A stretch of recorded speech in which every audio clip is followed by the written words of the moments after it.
welcome back to this analysis for the Robertson and Opus. Right now, we'll deep dive into the 3-bedroom. A lot of consumers have been asking me which layouts to choose for the 3-bedroom and can I actually exit safely. Just in the 3-bedrooms, there's actually 9 types. And can I say that every project, the different unit type will have different profit and losses. So it's very important to choose the correct layout so that in future when I want to sell, I know that it will be popular and I can benefit out from the most. Okay, so to start off, we will talk about the 3-bedroom premium, the C1P and the C2P. So for this layout, it has actually everything that you need. And the thing is that for this layout, right, the supply within the 3-bedroom is low as compared to the rest of the 3-bedroom at only 27 units. So a few key points why I personally feel that this layout is good. First is that the flexi room, you can see actually it comes with a window. Flexi meaning we can actually convert it into a study, and I would say it is very important for your study to actually have natural light coming in. Next, you can also see that the yard, WC over here, and the master bathroom also comes with window.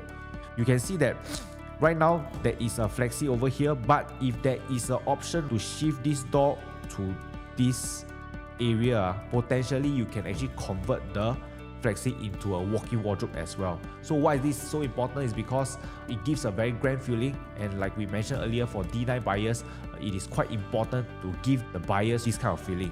Next is that you can see for this layout, the kitchen will be bright because all these are actually glass panel.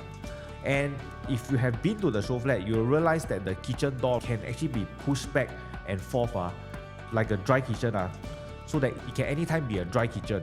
So when it becomes a dry kitchen, it can be very grand to host your friend. I do have an example over here. You can see this is the glass. So when it's enclosed, it will be like this. When you want it to be a dry kitchen, it can easily be like this. And when you want it to be an enclosable kitchen, it will be like this. So next will be for this Opus Robertson, since it is going to be a redevelopment, right? It is not going to be PVDC. So what does it mean is that you can actually knock off this wall over here and make it into a very sizable living area. And you can see that in fact for this layout over here, the living dining is very squarish. So imagine if you really knock it off, you can have a very luxurious living dining area. And of course, if you knock down this wall, you can also utilize this unit as a 2-bedroom, as a very big 2-bedroom. And in future, if you want to reinstate back, it's also very easy. You just have to put back a wall. So we have talked about the 3-bedroom premium. Now we'll talk about the next category of the 3-bedroom, which is the 3-bedroom flexi. So 3-bedroom flexi, we have C1S all the way to C5S. For C1S, I personally feel the USP of this is it has only one balcony. Alright, meaning you actually save on space. So when you save on space, definitely you also save on money. So what do I mean by that? You can see this unit over here, C2S, right, has 980 square feet. And for C1S, 926 square feet. You can see that the difference potential savings 980 minus 926. Just on the balcony alone is 54 square feet. And if I were to multiply by 3,002 per square foot, it can easily be 170k worth of savings.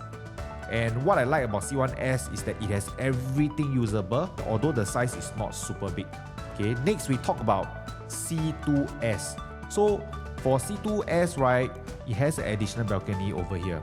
But what I really like is that you can actually save space and money on the foyer. I give you an example. You can see that this is the C5S layout. It comes with a very long corridor. So when you are able to save money on this, right, especially in Prime District, every per square foot counts. Again, if I were to use a simple calculation, I can potentially save up to 200k as compared to the C5S.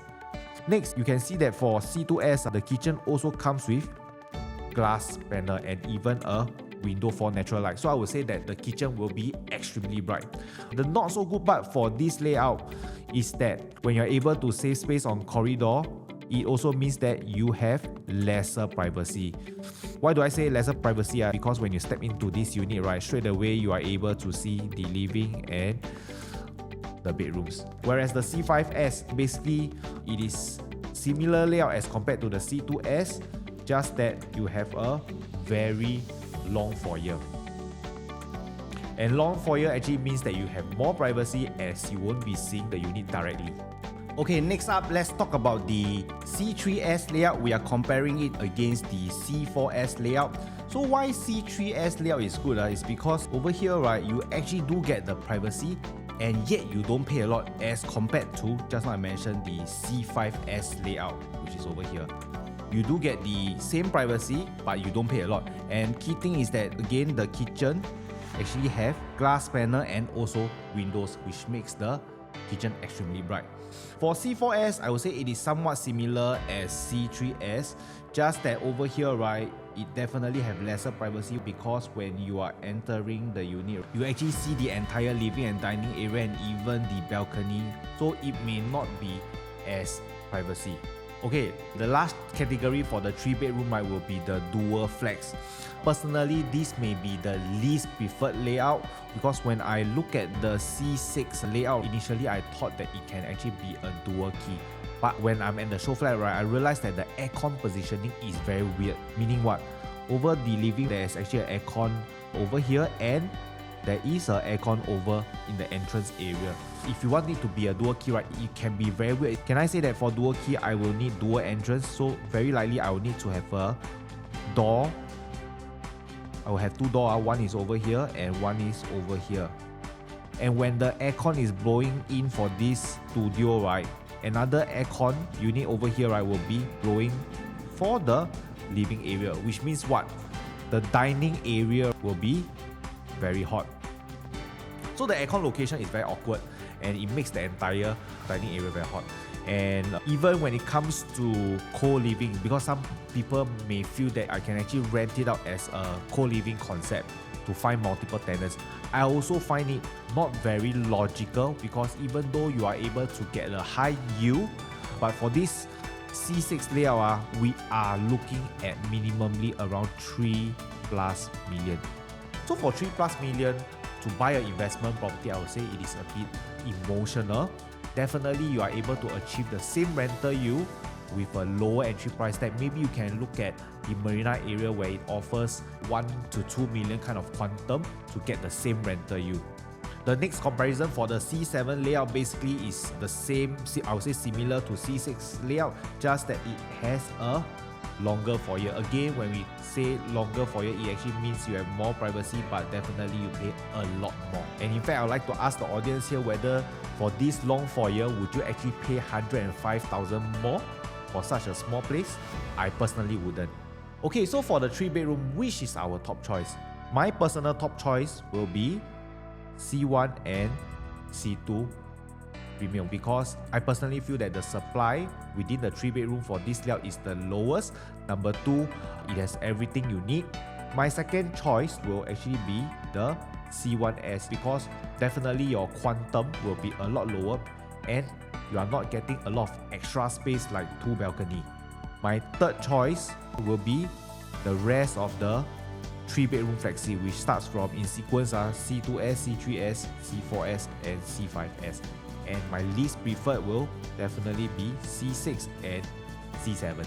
So for the exit strategy in the 3-bedroom, to determine whether easy or not to sell in the future, we will need to take note of the supply. Alright, so at this time of filming, you can see that there's only 29 units of 3-bedroom in the entire River Valley. Out of these 29 units, right, you will see that the more affordable quantum, it is actually Aspen Heights or UE Square, which is of a much older development. For newer development, you can see that Avinia easily we are looking at 4+ million. So why I personally feel that if you are able to get a 3-bedroom over here in Opus, you can definitely exit easily. Based on the current supply, we are only looking at 3+ million to get a brand new 999 years leasehold property right here in River Valley. And you can see that also Rivergate is also asking for 4+ million. Martin Place also 4+ million.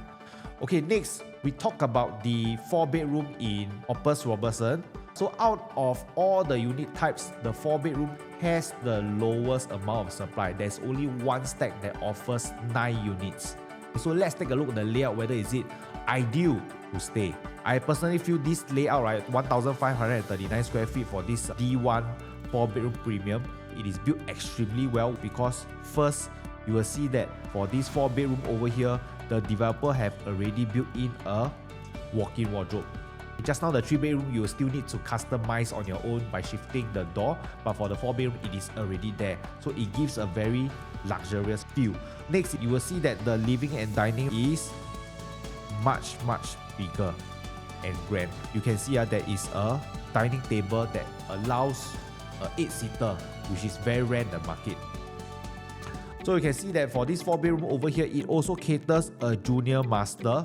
Why is this so important? Because for D9 buyers, right, usually they may not want to share the toilet. So for junior master, right, they have a very exclusive toilet for their own use. The downside for this layout, I personally feel, is that there is no private lift, which makes it a little bit not so good. And when we talk about the exit strategy for the 4-bedroom, again, at this time of filming, you can see that there is only 15 units available for sale, which I feel that definitely 3 years later down the road, if the supply doesn't increase, definitely when you want to sell, it will be easy. And you realize that again, same thing, Aspen Heights do offer 4-bedroom, but then again, it is a development that is not so young. Then when we look at the newer properties like Avinia, we are easily looking at 8 million. And Martin Place, Rivergate, we are actually looking at 5 million. So I would say the 4-bedroom, if you want to get a good size 999 freehold tenure, right, easily you'll be paying $5 to $8 million for such property. So in Opus, right, why do I see it as a good buy? Because you are entering at 4 million. In future, can I sell at 5 million? Or even 6 million? Definitely there is a chance, because all these people who enter at 5 to 8 million, they will have to sell much higher. That actually buffers our safety. Okay, with that, this will be my analysis for the 3 and 4 bedroom in Robertson Opus. Do feel free to reach me out at this number if you have any questions, and I'll be there to assist you. Thank you. I'll see you in the next one.